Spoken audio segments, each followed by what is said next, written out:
No one on Earth saw the judgment arrive. There were no trumpet blasts in the sky, no flaming portals, no divine voices rolling through thunder. It came quietly, invisibly, hidden inside a transmission that slipped through satellites, military, arrays, undersea cables, and every listening machine humanity had ever built. At Oro 3:14 Coordinated Universal Time, every screen on Earth went black.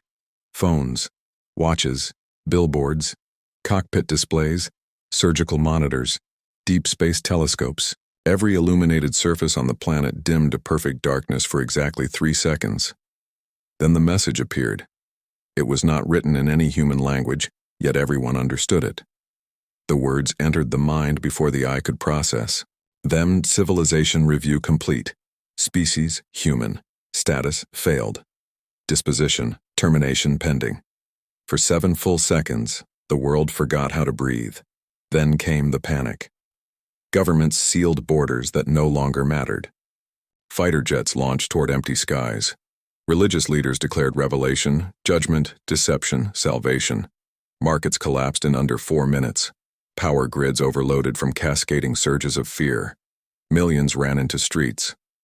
Millions more fell to their knees. And above it all, in orbit beyond moonlight and telescope range, the ships waited. They had been there for months. No one had seen them because they had not wished to be seen. The Galactic Assembly observed civilizations, the way biologists observed microbial cultures, carefully, clinically, and from a distance. Across the mapped arms of known space, intelligent species were catalogued, studied, and judged according to a single metric. Could they survive their own intelligence? Most never did. Some burned themselves in war. Some drowned their worlds in extraction. Some built machines that erased them. Some simply hollowed their ecosystems until nothing remained but the architecture of greed and the mathematics of collapse. Humanity had done all of it. Not perfectly, not completely, but enough. Their file had been reviewed over 6,000 years by 12 observing civilizations and 1 non-biological adjudicator. The verdict was unanimous. Humans were adaptive, creative, emotionally rich, and catastrophically self-destructive. A brilliant species with no long-term viability. A failed civilization. By assembly law, failed civilizations could not be allowed interstellar expansion. Containment was inefficient. Rehabilitation was statistically futile. Erasure was considered mercy. Earth was scheduled for cleansing in 72 hours. The first ships descended at dawn. They came without violence, slipping through cloud cover, like silver seeds, smooth and soundless and terrible in their certainty. They hovered above every capital city, every oceanic trade corridor, every military installation, every place humanity had once called strategic. No attacks came. Only observers. Tall, beings of articulated light and pale composite skin emerged from the vessels in silence. Their forms were almost human in proportion, but too symmetrical, too deliberate. Their eyes held no pupils. Their movements carried the terrifying calm of creatures who had never doubted their right to decide another species' fate. They called themselves the Valori, not conquerors, custodians. Their emissary spoke from every screen again by noon. "People of Earth," it said, its voice calm as snowfall. "You have been evaluated. Your species demonstrates terminal instability. You poison your biosphere, ritualize violence, reward exploitation, and mistake consumption for progress. You possess empathy without discipline, intelligence without stewardship, and power without restraint." No one interrupted. No one could. Decree of the Galactic Assembly, your civilization is designated failed. Earth will be sterilized. This process will be swift. Sentient suffering will be minimized. Riots erupted before the message ended. Not everywhere. In some places there was silence. In others, prayer. In many, laughter so shocked it sounded like grief. And in one place, beneath a wide blue sky over the grasslands of what had once been Central Asia, an alien child crawled out of an evacuation cradle and refused to leave Earth. Her designation was Unit Kepri 9, offspring of Valori biocurator Talon of the 5th Spiral Custodial Fleet. She was not supposed to be on the surface. No juvenile was. The Assembly's observers sometimes traveled with offspring during long interstellar assignments, but they were never permitted near pre-cleansed worlds. It violated protocol. Exposure created variables. Variables created attachment. Attachment compromised judgment. Talon had brought his child anyway. Not out of affection, out of necessity. Valori Young required exposure to active biospheres in their early developmental cycles. Earth, despite its impending sterilization, still qualified. The infant had remained secured in the cradle while Talon performed atmospheric scans for 12 minutes. Then she escaped. No one knew how. Later, Valori analysts would call it an impossible breach of biometric containment. Humans would call it curiosity. She emerged from the cradle on 6 uncertain limbs, translucent in gold beneath the sun, her body bioluminescent in pulses of soft blue. She was small enough to cradle in 2 human hands, delicate as blown glass, with wide dark eyes that reflected movement like water. Talon found her 30 meters from the ship. She was sitting in wild grass, watching ants, not hunting, not sampling. Watching. Line of black earth ants moved over a stone in disciplined procession, carrying fragments of leaves many times their size. The infant leaned forward, transfixed. Talon issued a recall tone. The child ignored him. He issued it again, sharper this time. The infant placed one luminous hand on the ground and made a sound no Valori child had ever made in recorded developmental history, a laugh. It was small and breathless and startled, as if delight had surprised her. Talon froze. Valori juveniles did not laugh. Their emotional architecture developed later. He stepped forward and lifted her. She shrieked, not in pain, in fury. Every sensor in the ship registered the same anomaly: elevated attachment markers, resistance to stress, environmental preference fixation. The infant twisted in his grasp and reached for the grass, for the dirt, for the crawling ants, for Earth. That should have been the end of it. It was not. Over the next 30 hours, Kipri 9 refused nutrient gel, refused neural rest, refused every regulated stimulation offered aboard the vessel. Her metabolic rhythms destabilized, her luminescence dimmed. She entered distress cycles severe enough to trigger emergency medical intervention. The moment she was returned to the planetary surface, her vitals normalized. The first time, Talon assumed coincidence. The second, he suspected environmental resonance. Hearing. The fifth, he was forced to submit a formal irregularity report to the Assembly. The infant would only stabilize on Earth, not in orbit, not in containment, on Earth. By the second day, the report had reached the Assembly chamber. By the third, it had become a crisis, because Kepri 9 was not merely attached. She was bonding, and no known Valori juvenile had ever formed a cross-species planetary imprint. The implications were catastrophic. Juvenile imprint was not preference. It was foundational identity encoding. It shaped cognition, empathy structures, social bonding, even moral architecture. Kepri 9 was not simply fond of Earth. She was becoming, in the deepest neurological sense available to her species, of it. The Assembly sent specialists, then ethicists, then military overseers. Meanwhile, Earth watched. The news spread faster than panic ever had. An alien child, the daughter of the species sent to erase them, would not stop crying unless she was allowed to remain on Earth. It should have been absurd. It became the most important story in human history. They named her Eden. The footage changed everything. A farmer in Kazakhstan recorded her first. The clip was grainy, unstable, shot on a contraband analog camera after digital networks began failing under occupation restrictions. In it, the alien infant sat in a field of yellow grass, while 3 human children watched from a cautious distance. She reached toward them. The youngest, a girl no older than 6, offered her a dandelion. Eden took it in both glowing hands and stared as seeds lifted into the wind. She laughed. The human girl laughed too, Within hours, the footage had spread across every surviving network on Earth. A child of the executioners laughing in a field with a human child on a world scheduled to die. It broke something open in people, not fear, recognition.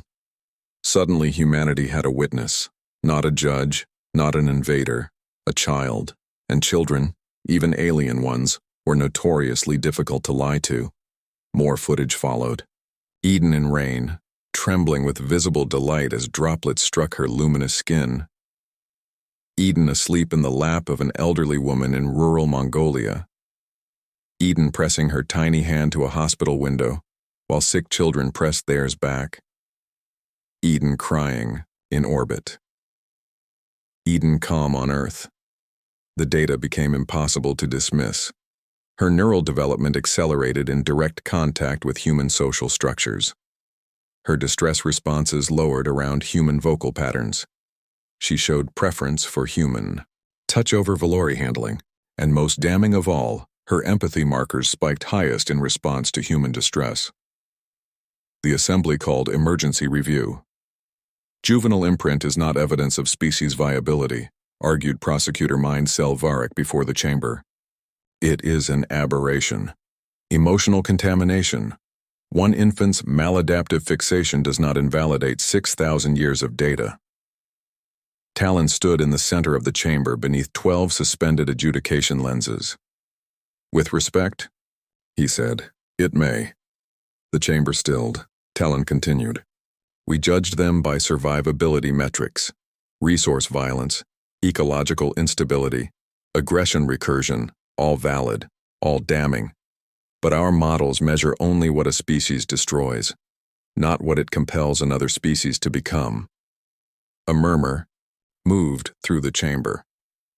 Talon projected the evidence. Eden laughing with human children. Eden regulating in the presence of grief. Eden attempting repeatedly to comfort injured organisms outside her taxonomy. A bird with a broken wing, a starving dog, a crying human infant in a refugee corridor. She is not mimicking, Talon said. She is integrating. Her moral lattice is forming around observed human behavior. Not their systems, not their governments, not their wars, their reflexive care, their irrational attachment, their unprofitable mercy. He let the words settle. We declared them failed because they could not consistently overcome their worst instincts. Fair, accurate. But what species produces even in collapse this level of unsolicited interdependence? What species teaches empathy so aggressively that even our young begin to reorganize around it? Silence. Then Varric replied coldly, a doomed one. The sterilization clock continued. 40 hours remained. On Earth, the story had become revolution. Not military revolution, something far stranger. People began refusing the script written for extinction. If they were to die, they would not die as the assembly had described them. Across cities and ruins and refugee zones, violence dropped. Not everywhere, not perfectly, but enough to register. Temporary ceasefires emerged in active war zones. Food was redistributed openly in districts that had hoarded for years. Private generators powered public hospitals. Militias escorted civilian evacuations. Strangers shared water. Doctors stopped triage by class. Prisons opened in 3 nations. Mass graves were halted in 2 others. 1,000 selfish systems did not disappear. But under the gaze of annihilation and the attention of one alien child, millions chose, suddenly and stubbornly, to become better than the record that condemned them. The assembly noticed. Their models did not know what to do with a species. That improved when witnessed. The data destabilized every projection. Human cooperation metrics rose 19% in 21 hours. Violence fell in measurable clusters around high broadcast zones of Eden's presence. Suicide rates dropped. Mutual aid surged. Birth wards, previously empty in several regions, reported voluntary returns. Hope, long considered too irrational for quantification, began affecting survival forecasts. The machine adjudicator requested recalculation. That alone had not happened in 800 years. 12 hours remained when Eden disappeared. Global panic reignited instantly. For 9 catastrophic minutes, no one knew where she had gone. Then she was found. Not abducted, not hidden. She had wandered from the secured observation perimeter in New Nairobi and entered a shoreline triage camp where thousands of displaced humans waited under flood barriers. By the time Valori retrieval teams located her, she was seated in the center of the camp surrounded by children, human children, some sick, some hungry, some orphaned. She was passing out ration wafers from a stolen medical crate with solemn, glowing concentration, placing one into each waiting hand as though she had invented fairness herself. No one in the camp spoke as the retrieval teams arrived. A boy of perhaps 10 stood when the Valori approached. He moved between them and the child. He was barefoot, exhausted, visibly terrified, and he said, in a voice shaking hard enough to break, "She stays." The image crossed every surviving network on Earth and reached the assembly chamber 18 seconds later. A starving human child shielding an alien infant from the civilization that had come to erase his own. No simulation in assembly history had predicted that. The machine adjudicator halted the sterilization countdown. For the first time in recorded assembly governance, a planetary extinction order was suspended by moral uncertainty. Emergency deliberation began. It lasted 11 hours. Earth waited in collective silence. At last, the verdict came. Every screen lit, every voice stopped. The assembly emissary appeared once more, but now its perfect calm carried something new. Not warmth, not quite. Humility. Civilization review amended, it said. Species, human. Status, unresolved. No one moved. No one dared. The emissary continued. Termination order rescinded. Earth granted provisional continuance under observational probation, 1 century, conditional review to follow. Across the world, people wept without dignity. The emissary raised one pale hand. Understand this. You were not spared because you are innocent. You were spared because you are unfinished. Silence deepened. You remain violent, wasteful, tribal, short-sighted. You stand dangerously, close to every ruin we predicted. But you are the first species in 7 recorded extinction cycles to measurably improve under witness. You are the first to inspire cross-species juvenile moral imprinting. You are the first to make the assembly question whether failure is a verdict or a phase. Then, after the pause that would define centuries, the child has declined. Evacuation. The camera shifted. Eden sat in the lap of the barefoot human boy from the shoreline camp. One glowing hand wrapped around his finger. The juvenile Kepri 9 will remain on Earth under joint guardianship. That was the moment history split open. Not when humanity was judged, when it was watched, loved, and left one impossible child to answer to. They built no statue for Eden. Not at first. She did not become a queen, prophet, mascot, or saint. Humanity had made enough idols. Instead, she became something much harder. A mirror. She grew, slowly, by human standards, brilliantly by Valori ones. She learned language in fragments and emotions in floods. She asked unbearable questions with childlike precision. Why do humans hurt what they need? Why do they hide food? Why do they make lonely places and call them cities? Why do they build borders where rivers do not? Why do they love so quickly and forgive so late? No government enjoyed answering her. No adult answered well. But the children did.